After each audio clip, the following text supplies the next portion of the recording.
We bring you more on this now. We're joined by the Commission for the Promotion and Protection of Rights and of Cultural and Religious and Linguistic Communities. As Deputy Chairperson George Mahlangu joins us now. Thank you so much for your time on the program this hour. So, Mr. Mahlangu, every year we see an initiation season. An initiation season happens, right? South Africa records deaths at initiation schools. And this is despite some of the laws that we've seen, as well as regulations and promises of tougher enforcement. Why does it seem like the system is somehow failing to prevent these deaths? And ultimately, who should we hold accountable for all of this? Thank you very much for having us, Kolisi. Let me also just extend condolences to the families that have lost their loved ones. But to respond directly to the question that you raised, I think what we need to do, or one of the reasons that forced us to establish this Section 7 committee, is to be able to thoroughly investigate all the matters that emanate from the different provinces in this persistent challenge that we are facing of the deaths of our initiates, but more importantly, to actually look into whether the law is being applied and perpetrators are really seeing the law taking its effect. In an example that I used earlier is that we need to see people in jail. We need to ensure that every aspect of the law is adhered to and complied with in order to ensure that we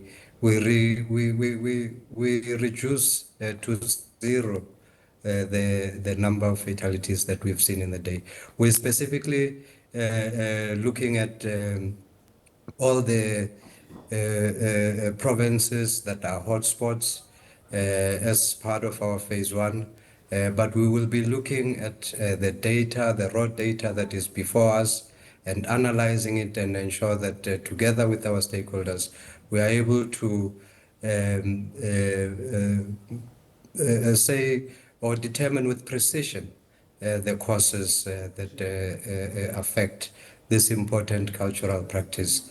If you look at, for instance, Mpumalanga, Mpumalanga had 2 fatalities previously. Yes, it is 2 fatalities too much, but this sudden rise of 18 fatalities in this winter season is one of the reasons that have compelled us to establish this Section 7, so that we don't keep saying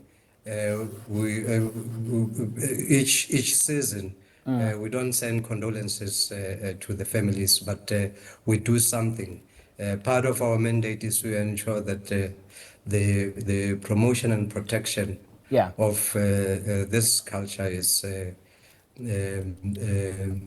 seen and acted upon. Yeah, which is a very important aspect of this conversation as well, Mr. Mahlangu. And I say this because the Commission says illegal initiation schools continue to operate, and this is because of criminal syndicates as well as poor accountability and weak enforcement structures.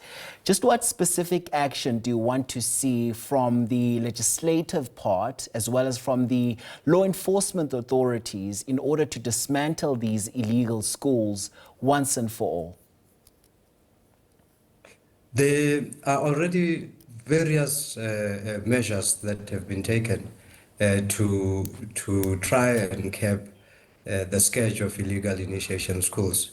And the question that we seek to answer is, why is it still persistent? Why is it still continuing, even when there are all these interventions that have been put in place in the past few years? So we need to dig deeper. And in order to do that, our mechanism will ensure that we are able to invite people to our hearings.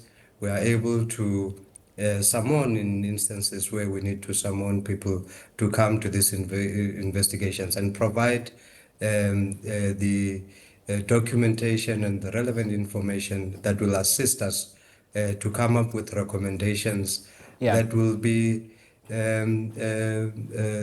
enforceable through the work that we would be doing. Yes, and Mr. Mahlangu, we're just about almost out of time for this chat, and this is a very important question I need to ask you.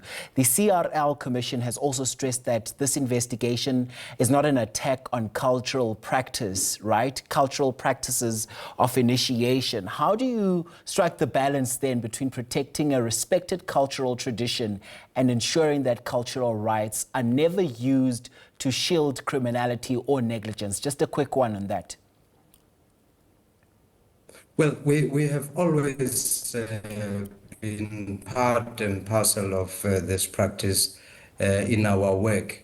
And we can demonstrate that by the work that we've done in 2017 in the Gauteng province and the Eastern Cape, wherein we made recommendations that resulted in a reduced incidence of gangsterism in Gauteng, as well as abductions, where we were able to see some positive results. And it is in this regard that as part of our mandate to protect and promote this culture, that we go this extra mile to establish the Section 7 again in order to get the necessary information to deal decisively with the fatalities that we are seeing. So it is we understand the sector.